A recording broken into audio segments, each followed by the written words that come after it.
समय एक बड़ी अजीब सी स्थिति से हम सब लोग गुजर रहे हैं। डेंगू ने पूरी तरीके से पूरे प्रदेश को घेर रखा है और अव्यवस्थाएं हैं।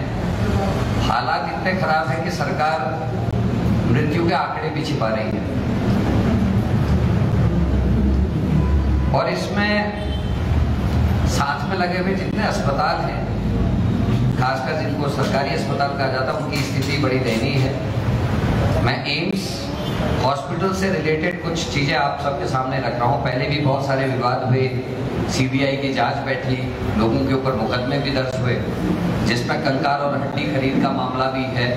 एक ऐसी कंपनी को काम दे दिया गया जो कंपनी ने कभी कंकाल और हड्डियों का काम ही नहीं किया और उसको सर्टिफिकेट देके उसको दे दिया गया। करोड़ों का घोटाला इसमें हुआ। रोड सफाई मशीन की खरीद में एक ऐसी कंपनी से मशीन खरीद ली जिसने एक पुरानी मशीन को दुगने दामों में बेचा और जिसमें वहाँ के कुछ अधिकारी कर्मचारी भी इन्वॉल्व पाए गए, कंपनी के जो मालिक हैं वो भी इन्वॉल्व पाए गए। तो उसमें अभी भी कोई रुकावट नहीं है। पहले भी इस विषय को उठाया गया। 600 लोगों को, ऐसे लोगों को जो राजस्थान और अन्य जगहों के थे, उनको नियुक्तियां प्रदान की गई और जो नियम है कि यहाँ के उत्तराखंड की जो लोग हैं, जो बच्चे हैं, उनको कहीं भी इसमें जगह नहीं दी गई। नियम है कि उन लोगों का यहाँ रजिस्ट्रेशन होना चाहिए। रजिस्ट्रेशन के बिना उन लोगों को नियुक्तियां दी गई, जिससे मुझे लगता है कि गुजरात की उस कंपनी ने, जिस कंपनी को ये टेंडर दिया गया था, उस कंपनी ने जानबूझकर इस तरीके का षड्यंत्र रखा और गुजरात और राजस्थान के लोगों को रोजगार दिया, जिसमें उत्तराखंड के लोगों का हक मरा। मेरा संदेह उन नेताओं की तरफ भी जाता है जो 2022 के समय में राजस्थान इत्यादि के प्रभारी के तौर पर राजस्थान थे और उन्हीं के पास स्वास्थ्य विभाग भी था। मुझे लगता है राजस्थान के प्रवास के दौरान जिन लोगों से उनके संबंध बने, उनके माध्यम से 600 नियुक्तियां एम्स में की गई। इसकी भी सीबीआई जांच होनी चाहिए, क्योंकि एक ही परिवार के 6 लोगों को भी इस 600 लोगों में नौकरी मिली। तो नेताजी का जिनके पास स्वास्थ्य विभाग है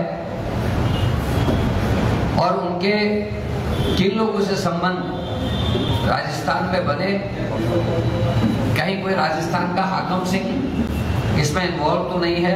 इन सब चीजों की भी जांच होना नेताओं का। पिछले कई लंबे समय से लॉ एंड ऑर्डर पे हम लोग बात कर रहे थे। आप लोगों ने को धन्यवाद देना चाहता हूँ। उत्तरकाशी जनपद की वो 4 बहनों की कहानी आप लोगों ने अच्छे से दिखाई, लेकिन सरकार ने कल के दिन तक भी कोई कार्रवाई उसमें नहीं करी। उनको अभी तक मुआवजा नहीं मिला, जो कानूनी उनका अधिकार है वो नहीं मिला। बेलगा में जिन 2 लोगों की हत्या हुई, एक पुलिस कस्टडी में हुई, एक पहले भी, और जो SC/ST एक्ट है उसके तहत जो उनको मुआवजा मिलना चाहिए था वो नहीं मिला। उससे पहले मैंने बिपिन रावत का जिक्र आपके सामने किया था कि बिपिन रावत को इतना मारा गया कि वो 10वें दिन उसकी मृत्यु हो गई। 10 दिन तक पुलिस ने अपराधियों के खिलाफ कार्रवाई नहीं की। जब राजेंद्र भंडारी और मैं स्वयं धरने में बैठे तो उसके बाद तब अपराधी को गिरफ्तार किया गया। अब नए प्रकरण, ये महिला को बंधक बनाकर 7 लाख की लूट, ये कल की घटना है बसंत विहार। उसके अलावा एक नौजवान ने कलेक्ट्रेट भवन में लटक के अपनी जान दी है। उसका 100 मिलाप लटका या हत्या हुई ये पता नहीं। पुलिस विभाग पूरी तरीके से नाकाम है, फेल है और अपराधियों को संरक्षण दिए हुए।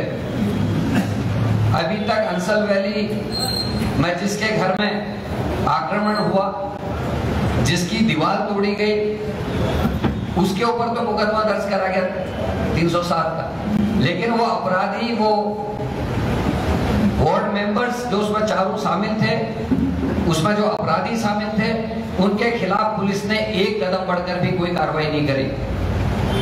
और मेरा साफ आरोप है कि पुलिस का उन अपराधियों को, ऐसे लोगों को संरक्षण प्राप्त हो रहा है, चाहे वो जमीनों को खुर्द-बुर्द करने के मामले हो, जमीनों में कब्जे के मामले हो, चाहे वो खनन हो, हर जगह पुलिस का रोल नेगेटिव है। और कहीं ना कहीं सरकार की सेह इस पे है तभी इस तरह के कृत्य हो रहे हैं। लॉ एंड ऑर्डर इतनी बुरी तरह का, एक तरफ मुख्यमंत्री इन्वेस्टमेंट समिट कर रहे हैं, लोगों को आमंत्रित कर रहे हैं, और लॉ एंड ऑर्डर का ऐसा चेहरा सामने आ रहा है, कोई भी कंपनी उस स्टेट में पैसा इन्वेस्ट नहीं करती जहां लॉ एंड ऑर्डर की स्थिति ठीक नहीं है, ये सब जानते हैं। सड़कों की स्थिति खराब, बिजली 24 घंटे उपलब्ध नहीं है, डेंगू जैसी एक छोटी सी बीमारी महामारी का रूप इस उत्तराखंड में ले रही सरकार, सोई रह रही है। आपदा से निपटने में सरकार फेल है। 17 लोग करंट से मरते हैं, 23 लोग पानी में बह जाते हैं, चट्टान गिरने से 40 से ज्यादा लोग सड़कों में मर जाते हैं, 3 महीने से ज्यादा 400 से ज्यादा सड़कें इस प्रदेश में बंद रहती हैं। तो कौन इंडस्ट्री यहाँ पैसा इन्वेस्ट करने आएगी? ये हमारे लिए चिंता का विषय है। जब तक लॉ एंड ऑर्डर ठीक नहीं होगा, जब तक सड़कों की दशा ठीक नहीं होगी, बिजली पर्याप्त मात्रा में लोगों को उपलब्ध नहीं होगी और काम करने का माहौल हमारे प्रदेश में नहीं होगा, तब तक इंडस्ट्रीज यहाँ नहीं आएगी, खाली करार होंगे। हमसे जुड़े रहने के लिए हमारे YouTube चैनल को सब्सक्राइब करें और नई वीडियो की नोटिफिकेशन के लिए बेल आइकॉन को दबाएं। अगर आप ये वीडियो Facebook पर देख रहे हैं तो लाइक जरूर करें और ज्यादा से ज्यादा शेयर करें। धन्यवाद।